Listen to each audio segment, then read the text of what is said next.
to I'm too experienced. Hey, welcome back, Halftime TV viewers and subscribers.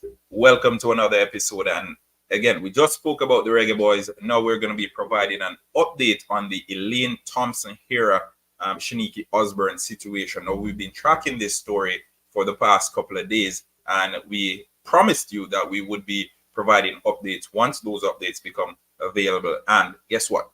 Updates have become available. So we spoke about $100 million a couple of days ago, because that was the figure quoted by Darren Hera as what was brought forward by Damien Russell as the figure that Shaniki Osbourne wanted to be compensated. Now, rewind a little bit, because I want to ensure that all my viewers and subscribers have the grand context of everything that's happening. Okay, so it was indicated that the original figure that was offered by the Elaine Thompson Hera camp was $40,000 right? $40,000 for the year.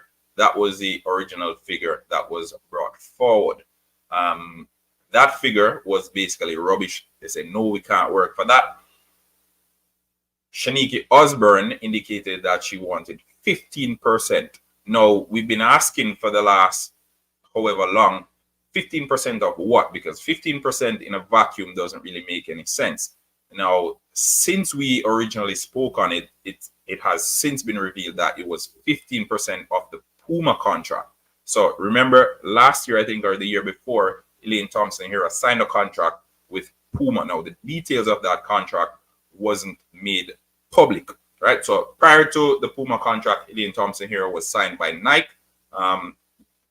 She's since moved on, and she signed with Puma. When she signed with Puma, she wasn't being handled by a coach, right? How it works is usually when you sign with these major sponsorship deals or whatnot, then the coach gets a percentage, and the coach would have been a part of the negotiations initially with Puma. So say, for instance, Elaine Thompson Hera, just for argument's sake, Shaniki Osbourne was a part of her team when Puma decided to retain her services. Then, in those negotiations, Puma would agree that, hey, okay, if Elaine Thompson Hera is getting $10, then Shaniki Osbourne would get 15% of that $10, which is roughly what? $1.5? Yeah, $1.50. So, Shaniki Osbourne indicated that she wanted 15% to coach Elaine Thompson Hera. Darren Hera indicated that the details of the contract with Puma, they weren't allowed to reveal the details of that contract. Now, that 15% that Shaniki Osbourne was asking for was of whatever figure Puma was paying Elaine Thompson Hera, right? No, this has nothing to do with Elaine Thompson Hera's net worth. It has nothing to do with how much she makes from the other endorsement deals that she has. This was unique to the Puma deal. So whatever Puma is paying you for the year, I want 15% of that, right? Plus the bonuses, I guess, or maybe including the bonuses. Not sure how that aspect of it worked. But Darren Hera said they asked them, they put forward a contract which stated that, hey, this is the base, and then the bonuses would be 20% more than what's the standard. So they were willing to pay more in bonuses based on what Shaniki Osbourne could achieve with Elaine Thompson Hera next year or for their time together. So whether it's during the Olympics or whether it's during the Diamond League or whatnot, but they were willing to pay in excess of 20% more than what the going rate was for bonuses for coaches across the board. All right. Apparently they couldn't agree on a deal. They couldn't agree on a deal still because apparently the base was too low for Miss Osbourne's liking. She thought she's valued more. She thought she brings more to the table, which is fair. And no one is saying she's not valued at that. She knows what she's worth. And as such, she is negotiating on that premise, on that basis. Now, it is alleged that conversations were had with other coaches, and Damien Russell came in, and he was the one who had these conversations. And based on his conversation with Shaniki Osbourne, he indicated that he was going to propose a figure that he thinks is 15% of what Elaine is earning. So based on his estimation, he's going to propose a figure. So this person was brought in as the middle person now to mediate the situation, to basically do the negotiations on behalf of Miss Osbourne when dealing with the Hera camp, right? Damien Russell is known to Elaine Thompson Hera as well, because I did a little bit of research and I realized that his major milestones, Elaine Thompson Hera has been commenting under his pictures, etc., for most of his major milestones that are posted on his Instagram page. So he's known to Elaine Thompson Hera, maybe not so much to Darren Hera, but that's fine. Darren Hera is the one handling the negotiations, and he said a figure was shared. And remember, they don't have any details of how much Elaine Thompson Hera is earning from Puma. So all of this is an estimation of how much. All of this is an estimation of how much he thought Elaine Thompson Hera is earning. So the 100, the figure in excess of 100 million Jamaican dollars that was quoted by Darren Hera, what, 640 something thousand US dollars, or close to 700,000 US dollars, would be 15% of the ultimate figure that they were thinking. And that figure, if that was the case, would put Elaine in the highest earning track and field athlete right now, and rival basically to some of the top athletes in other sports as well.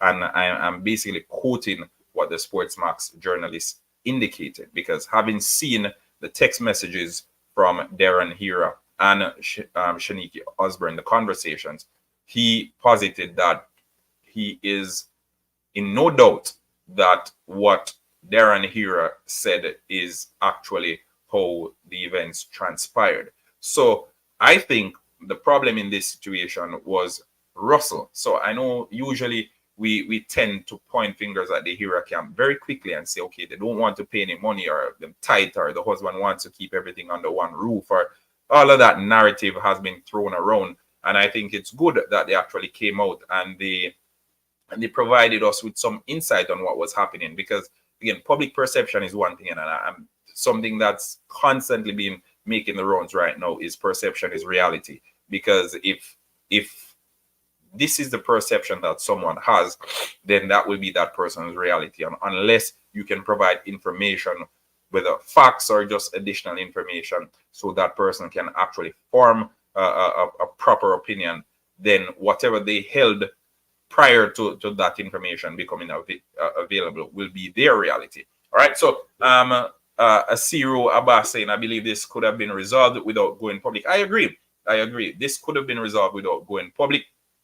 Again, I think the statement played a key role, but the inexperience, I think, the inexperience of the person negotiating on behalf of Shaniki Osbourne is the reason why everything went downhill, right? I think there is a credible argument to be made that it should have been 15% of everything that they make since the commencement of their relationship. So, for instance, if Shaniki Osbourne were to be retained in November, we're in November now. So if she were to be retained in November, I think they could have worded something in the contract to say, okay, it's X is the base, and 15% of everything that we achieve from here on will be yours, or even 20%, whatever it is. All right. So if it's 15%, if it's 20%, whatever.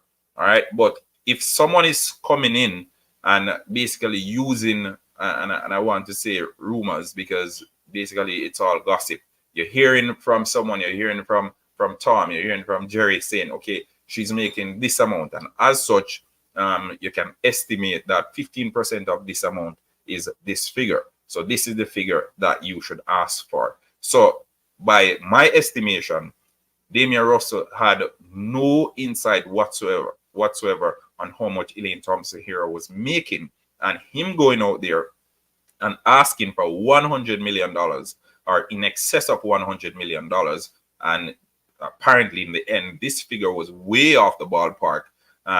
Just made him look like a fool, and it made Shaniki Osbourne look even more ridiculous, because it's the inexperience of both parties that caused this entire situation to go downhill, and to go downhill very, very quickly. True, specific details of contract, even if fall through the rocks, should never be made public. I agree. Allow people to make assumptions. So the assumptions that were made in this instance were that Elaine Thompson here was making X amount, and as such, asking for Y amount would have been 15% of that figure that was being made. And in the end, we saw that figure that was asked for basically made them look very ridiculous. And I know people are trying to put that $100 million into context and all of that.